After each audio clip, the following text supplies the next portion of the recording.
Hello everyone, আপনারা সবাই কেমন আছেন? আশা করি সকলে ভালো আছেন। লার্ন উইথ তাওহিদে আপনাদের সবাইকে স্বাগতম। আজকে আমরা আলোচনা করব ফর্মাল লেটার নিয়ে। এই ফর্মাল লেটার এই আইটেমটি এইচএসসি এবং এসএসসি উভয় লেভেলেই খুবই গুরুত্বপূর্ণ।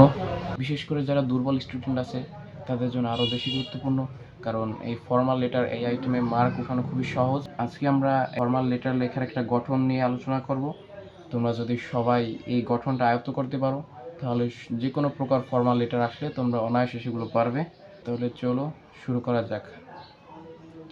শুরুতে তুমি যেই স্থান থেকে লেটারটি লিখতেছো সেই স্থানের নাম এই শুরুতে দিবা, তারপর যে কোনো একটা ডেট দিবা। তোমাদের প্রশ্নে যদি ডেট ফিক্স থাকে তাহলে ওই ডেট দিবা, নাহলে তুমি যে কোনো একটা ডেট দিতে পারো, এতে কোনো সমস্যা নাই। তারপর তুমি যার কাছে লেটারটি লিখবে তার নাম এই ফাঁকা স্থানে বসাবে।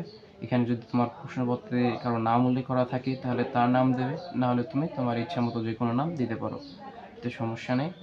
ফর্মাল লেটার লেখার জন্য শুরুতে আমাদের কিছু কথা লিখতে হবে। এই কথাগুলো বেসিক এবং প্রত্যেকটা ফর্মাল লেটারের ক্ষেত্রে এই জিনিসটা প্রয়োগ করা যাবে। যেমন এখানে লেখা আছে at first take my love, অর্থাৎ শুরুতে আমার ভালোবাসা নিয়ে। I hope you are well by the grace of Allah, আমি আশা করি তুমি আল্লাহর অশেষ রহমতে ভালো আছো। আই এম ফাইন, আমি ভালো আছি। I received your letter yesterday, আমি গতকাল তোমার চিঠি পেয়েছি। In your letter you wanted to know about, মানে তোমার লেটারে তুমি জানতে চেয়েছো। এইখানে তোমাদের প্রশ্নে যে টপিক দেওয়া থাকবে বা যে টপিক সম্পর্কে জানতে চাইবে সেই টপিক এখানে বসাই দেবা।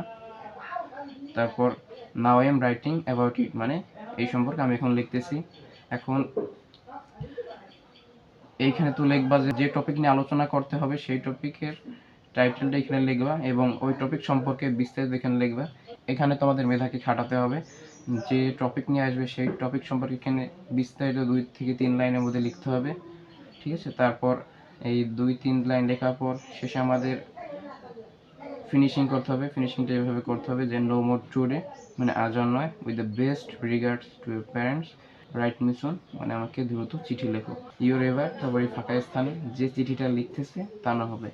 এরপর আমরা জানি যে ফর্মাল লেটারের শেষে খা মারতে হয়। ফ্রম অর্থ থেকে, মানে কার থেকে চিঠিটি লেখা হচ্ছে তার নাম এখানে ফাঁকা স্থানে বসবে এবং কোন স্থান থেকে চিঠিটি লেখছে সেই স্থানের নাম। এবং টু অর্থ প্রতি, কার প্রতি চিঠিটি লেখা হচ্ছে বা কাকে তুমি চিঠিটি লেখছো এই জায়গায় তার নাম হবে এবং নিচে তার ঠিকানা লিখতে হবে। সো দেখা যাচ্ছে যে ফর্মাল লেটারের ক্ষেত্রে তুমি যদি একটা গঠন তুমি যদি আয়ত্ত করতে পারো তাহলে এই একটা গঠন দিয়ে পরীক্ষায় তোমাদের যে কোনো প্রশ্নের উত্তর দিতে পারবে। আজ এই পর্যন্তই। ভিডিওটি ভালো লাগলে লাইক দিয়ে চ্যানেলটিকে সাবস্ক্রাইব করে রাখেন।